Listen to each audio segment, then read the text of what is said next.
expand our imagination. Justification for being what you are.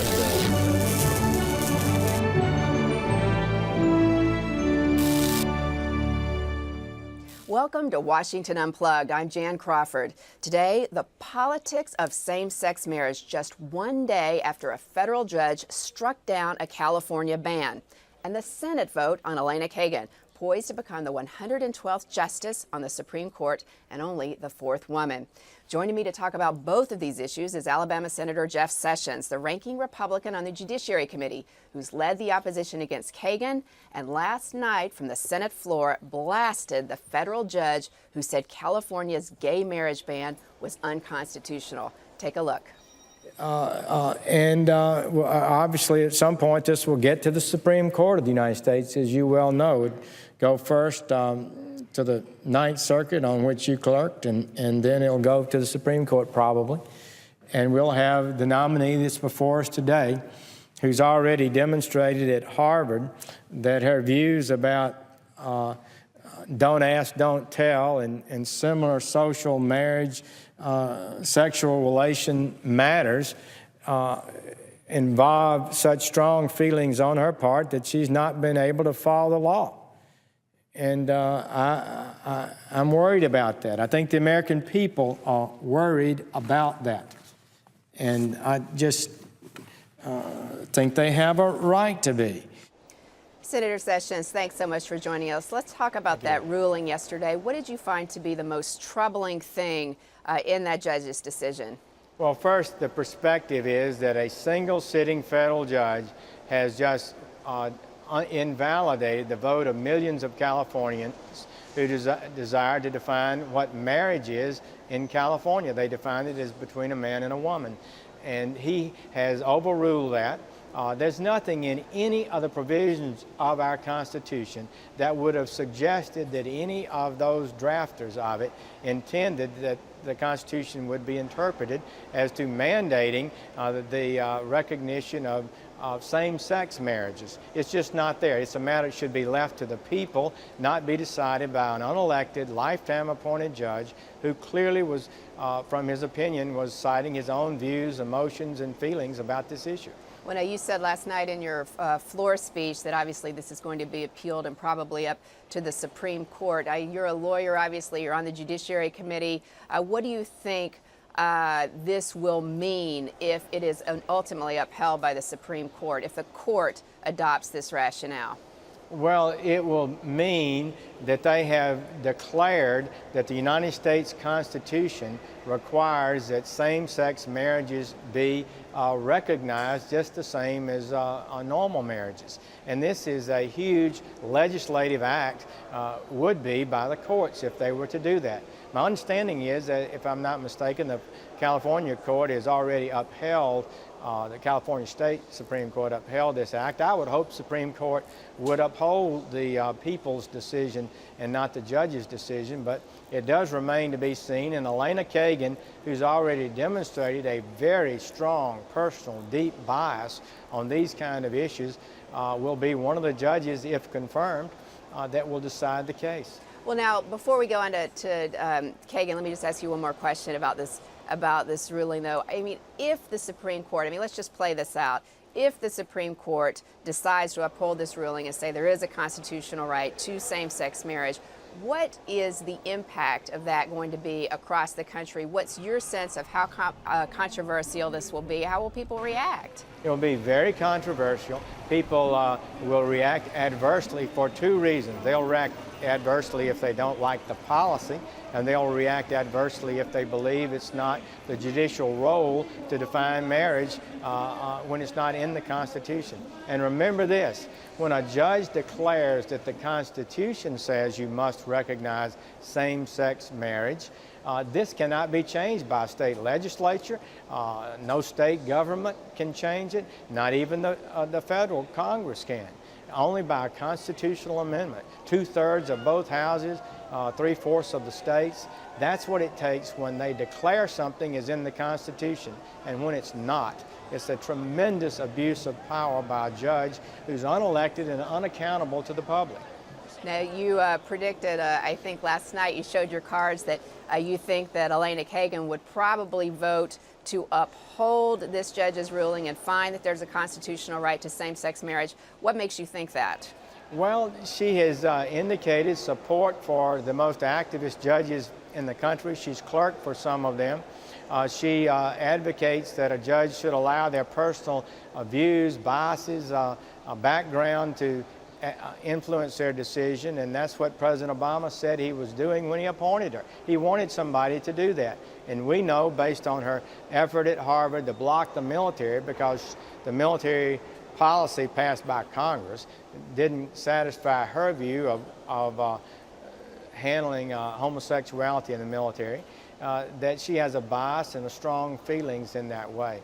So I think it would appear to me that she strongly would favor the judge's ruling out there, personally. And secondly, her view of the Constitution and the role of a judge is such that she believes a judge is empowered and should indeed allow their personal values to influence the decision. So the combination is toxic. You get a political activist liberal believing that they have the right to use that judicial decision-making power to set policy. It's not a good thing. But you know, she's one vote. I think most people think of it, seems to me anyway, that this is going to be 5-4. You know, you've got your 4 liberals on one side, Kagan being the new one, presumably, since it looks like she's going to get confirmed later today, the 4 conservatives, and Justice Kennedy, you know, that human jump ball right there in the middle. So, I mean, this is all going to come down to one vote, isn't it, eventually, Anthony Kennedy? That's probably what conventional wisdom would say. Now, are you saying I have conventional wisdom? Come on, that's supposed to be insightful. Well, you are insightful, and that's a conventional wisdom by careful court watchers. Thank you. That's better. Good lawyers would say that's probably the way it may well break down. But the way I see it, Jan, is that every vote on the Supreme Court is critical. You should not say, well, we're not worried about it because Justice Stevens may have voted that way, the judge she's replacing, and so don't worry about it. No, every vote is important, and every judge confirmed should be committed to following the law objectively, impartially, not to allow their personal views and feelings and concepts and ideology to influence the objective duty they have to follow the law, whether they like it or not. Well, now this is obviously something that you've been really hammering on for the past couple months during this Kagan confirmation process, but obviously looks like she's going to get confirmed later on this afternoon. What's the latest you're hearing about how many Republicans are going to vote for her? Well, I think 5 have said they would vote for her, mostly in the Northeast area, in her area, but it's but the polling data show her numbers are well below that of Justice Sotomayor even. And you mean her support by the public? Support by the public is well below 50%. It's a record low, actually. And I think that there'll be more no votes than normal. Well, more no votes than on Sotomayor, which indicates her nomination has not played well. It indicates the American people are concerned about President Obama's philosophy. And I can tell you, he has a philosophy that I think is flawed, but he is appointing judges who agree with his philosophy. And they're going to be the kind of judges that won't hesitate, I'm afraid, to advance the law in ways they think might be better for the country. Now, you've got one Democrat who's going to vote against her, Ben Nelson. Yeah. What does that say to you? I mean, does that say that he's concerned about what people back in his home state are thinking? He's feeling some heat there on some of her positions on these issues? Yeah, it's a good. I think Ben Nelson and I have talked over the years about judges. He voted for a number of Reagan Bush judges that other Democrats opposed. He appointed a lot of judges as governor of Nebraska. He has a view that judges should show restraint. I think it was a very significant signal when Ben Nelson analyzed this nominee and found her wanting.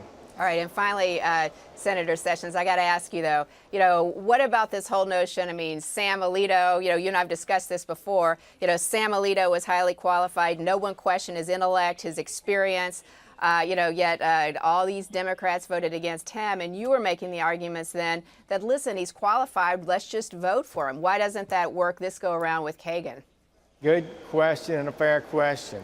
Justice Alito was not only qualified, he was a magnificent nominee and did a fabulous job at the hearing, demonstrating the clarity of mind you look for in a great judge, the experience, the ability to talk about cases without hesitation. He was a superb nominee, and he was committed to the philosophy that a judge should show restraint, not allow their personal values to influence their decision making. Nominee Kagan has the least experience of any judge in 50 years. She had 2 years of law practice right after law school and 14 months as Solicitor General. She's not prepared for this office. She does not have, in my view, from the hearing, really the kind of clarity of thought and approach to law you would look for in a judge. I think the president just made a mistake. And she also, let me say this, I strongly believe that after promising explicitly to defend the don't ask, don't tell law as Solicitor General when it was challenged, she did not do so. She violated her commitment to the Congress, and she violated her duty as Solicitor General, and I think that's disqualifying in itself. All right, well, it's pretty strong words, Senator Sessions. Is there anyone you would have rather seen the president nominate? I mean, elections have consequences. He is the president. That's true. Elections do have consequences, but the president could have submitted somebody that would have great Republican support. In fact, I'll vote for 90% of his nominees to the other judges, spots around the country. But he could absolutely have chosen a real strong judge, maybe more expansive in the law than I would be, but somebody that would have strong bipartisan support. Instead, he chose a nominee that was guaranteed to be controversial. All right. Well, Senator, as always, we really appreciate your time and your insight. Thanks so much for joining us. I know you got a busy day and you got to vote later on, and we know you're going to vote no. What do you think the final vote will be? I think it'll be a pretty high no vote. Our members tend to try to give deference to the president. I believe we should give some deference to the president's nomination. But in this nominee, I think you'll see considerably more no votes than Sotomayor. And as you indicated, at least one Democrat will be voting no. All right. So under 65 yeses? Well, I won't speculate right around there? about that. Okay. All right. Well, we'll wait and see. There's been no whipping on the Republican side, no pushing on senators to vote. Every senator is just voting as they feel is best. All right. Well, Senator, thank you again. We really appreciate it. Thank Look you. forward to talking to you again soon. And now for the other side, we're going to bring in Richard Socarides, who was so gracious talking to us. I don't know if any of you guys remember this during those critical and sometimes controversial Kagan confirmation hearings, where he was able to give us his perspective on Elena Kagan, having worked with her in the Clinton White House. Richard's also going to be able to talk to us about Proposition 8, something he's also the gay marriage, same-sex marriage ban that the federal judge struck down, something that he's also written quite extensively about. Richard, thanks for joining us. Hi, Jan. It's good to have you back. I'm sorry you're not in studio, but thank you for joining us by the phone. My pleasure. You listened to the Senator Sessions interview. Boy, they're really, you get the feeling that this is their last gasp, and I'm not surprised that the connection is made with this decision yesterday and the vote today. But they're really throwing everything at it, everything they've got left. And I thought Senator Sessions was really making more of an argument against the role of the judiciary than he was about same-sex marriage. Right, against the role of judges just getting involved in too many of these cases. In or anything. These issues. Right, yeah, exactly. Well, let's talk about the opinion first, which I know you've had a chance to read. And obviously, greeted yesterday with tremendous joy in California, and then also a great amount of consternation and controversy, depending on where you come down on this. What's your take on the ruling? When you look at the ruling, it's going to be appealed. What's your take on that, and what do you think is going to happen on appeal? Well, the ruling is quite thorough and quite sweeping, and to get a sense of it, I read it last night on the computer, but this morning when I got to my office, I printed it out, and it lands on your desk with a thump. Well, it's 136 pages. I have it in front of me now. It's like you can't carry it around. It's like so thick, and much of it is single spaced. the judge did the judge knew that he was writing for the ages and writing for posterity, I guess, and it's about as thorough a legal opinion that you would ever see. And it's obviously going to get a lot of scrutiny, and it was obviously written by someone who wanted it to withstand a lot of scrutiny. But I think it's really a moment for the gay rights movement in this country. I mean, it's the first time a federal judge in this kind of sweeping language has held that the Constitution prohibits discrimination against gays and lesbians based upon just their status. And this was the legal dream team that came together, Ted Olson and David Boies. And right, who by SS, of course, were on opposite sides in Bush versus Gore. Yeah. I mean, they've come together now in this case with an eye on the Supreme Court. And they put together a very simple case here, really, and a very simple argument. They got two couples who've been together each for over 10 years who were in love and wanted to get married, and they said that under the Constitution, they couldn't be treated differently just because of their status, and the judge agreed with them. Well, now, the judge in his ruling, which I think, as you point out, I mean, it's obviously written with an eye on that appeal that everybody knows is coming and probably all the way up to the Supreme Court. He has 80 different findings of fact, including these kind of sweeping, like you said, statements where it really is just this enormous victory, not only for same-sex marriage, but for gay people, where he says same-sex love and intimacy are well documented in human history, and that same-sex couples are identical to opposite-sex couples and their abilities to have relationships, and that religious beliefs that homosexuality is a sin those religious beliefs harm gays and lesbians. I mean, what does that mean, having those kind of strong findings of fact like that as this case unfolds? I think the point you're making is really a very important one, because I think that this decision will come to be seen about much more than just same-sex marriage. And of course, the battle around same-sex marriage is important, but it takes on its symbolic importance because it's a stand-in for something larger in society. Whether or not we're going to treat gays and lesbians as fully equal in every way, and whether or not sexual orientation issues are worthy of a civil rights struggle. A decision like this, which not only says that gay people ought to be able to be married, but they are, in the eyes of the law, the same as everyone else and cannot really be discriminated against in any way, is usually symbolic within the gay community, and I think will really be a rallying cry, but really also becomes politically very symbolic because, for a long time in this country, gays and lesbians have said that the way to go is incremental change, and even within the Democratic Party, the change has been incremental, starting with Bill Clinton, who was the first person when I worked for him ever to embrace support from the gay and lesbian community. But all along the way, it's been little bits and pieces here, little bits and pieces there.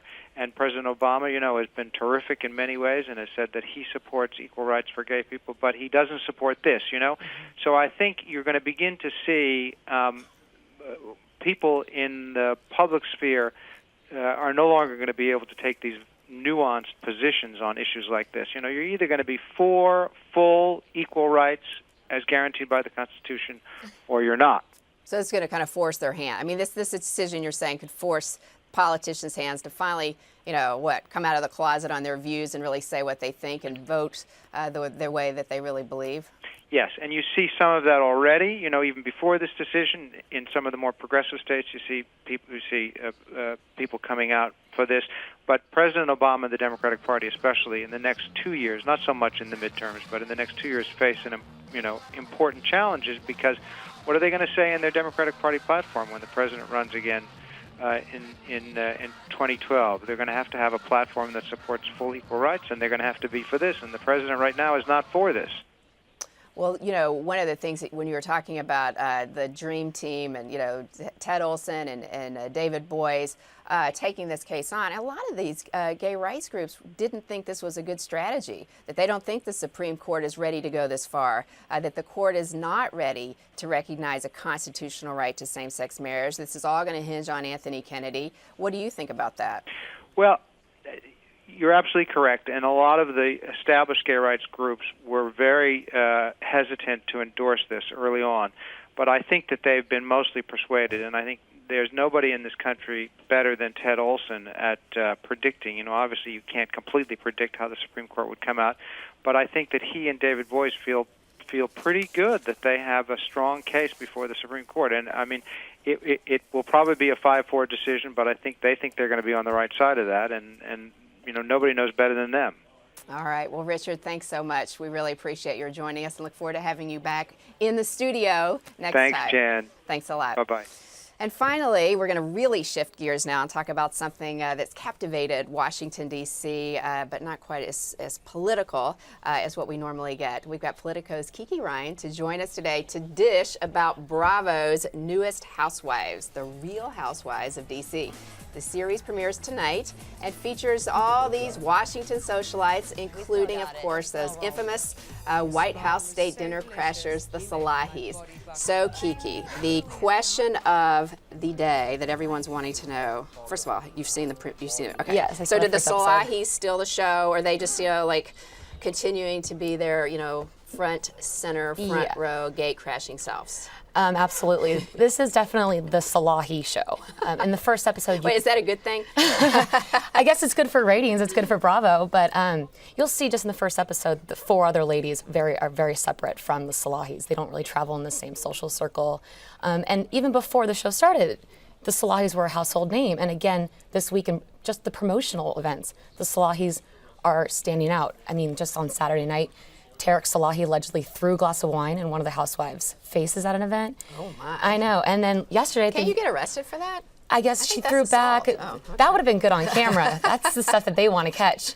And then just yesterday, they were on The View, and Michaela Salahi said that Whoopi Goldberg assaulted her backstage. Whoopi Goldberg. Yeah, and she didn't like that so much. So you can imagine that there was an altercation there. So, yeah, you'll see that the Salahis are not the beloved. All right, so amongst the 5 women. housewives.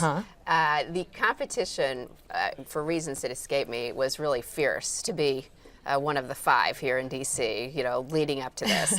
So tell us about the other 4 that made the cut. The other 4 are, women around town. The funny thing is about all 5 of them is none of them are really these big Washington power players that you would think, and I know Bravo wanted a cast because, especially in Washington, people of the power really want to keep private. Right. So, one of the women is owns real estate in town. Another one has a modeling She's the nice agency. one, right? Stacey Turner. She's the yes, nice one. she's the nice one. With the well-behaved kids. Yes, Yeah, okay. yes, and a nice husband. She seems to be very grounded. Okay. Then we have Linda, who owns a modeling agency in town, and she has a lot younger boyfriend. Which I think someone has said is kind of akin to having like the leading car dealership in Charleston, or or like big deal. Lobster We have roll a in modeling Kansas. agency Yeah, in DC. people don't even Yeah. realize that we do have one, but we have that, and then a lot of the other women just do charity work. So there's no real. Oh, actually, Kat had the strongest tie to the White House because her husband, now his ex-husband, is a White House photographer. So that one tie now is, if there is a second season, won't be there. But and those ties you'll really see in the first episode. So she used the husband to get the shit. No, I'm just kidding. Surprised that he'd let her do it, but in the first episode you'll see that they really are trying to play up those ties no matter how weak they are. Kat shows on her iPhone a picture that her husband sent her of Biden in the back of a limo. Stacey says that she's met Obama before at Harvard. All these little ties. Mary's father was a lobbyist who was friends with Ethel Kennedy. So you'll see that She's kind of the most old Yeah. money established of the And bunch, right? she is, Because all yeah. these shows are, kind of, they all are characters, right? I mean, Yeah. they're kind of edited to make people characters and all that. Exactly. So does it work? I mean, based on the first episode, is it going to be the runaway, hit like what, New Jersey New Jersey and is, Atlanta? yeah. Well, it's hard because being inside the Beltway, I think we will all look at it differently than the rest of the country. I think that it will be entertaining to a lot of the people here. We might be a little bit too critical because we know a lot of us know these women or have seen them at events, and that's not really that high part of an event because we know it. Yeah. But outside, I think people will enjoy think- it, especially because of the Salahis. They have a lot of antics, so it's always good. But will it be as good as Orange County? Well, that did start it all. So who knows? I like New Jersey, but I don't think there's going to be anyone quite as crazy as what we see on that. And this is for one season? Is that They've only filmed one season right now. I'm hearing that they're actually looking around town for a site to do the reunion episode, but I haven't heard anything yet about a second season. I think they're going to wait to see how the initial ratings do. And of course, the last episode, which is the whole White House crashing that they caught on That's tape. the last episode. That'll be, Okay. yeah, because they're going to So make we gotta wait all They're year. going to make us watch it all and, yeah, get that in the season Not that we finale. really haven't seen enough of it. Exactly. If we haven't heard enough about the Salahi's, just wait. It's just starting right now. All right. Well, Kiki, thanks so much Thank for you. joining us. Really appreciate it. Yeah. It's good to have you here as always. Thank you. Good being here. And thank you for watching Washington Unplugged. Join us every day right here on CBSNews.com. I'm Jan Crawford, and I'll be back here Tuesday with, of course, the New York Times fantastic Jeff Zeleny. Have a great day.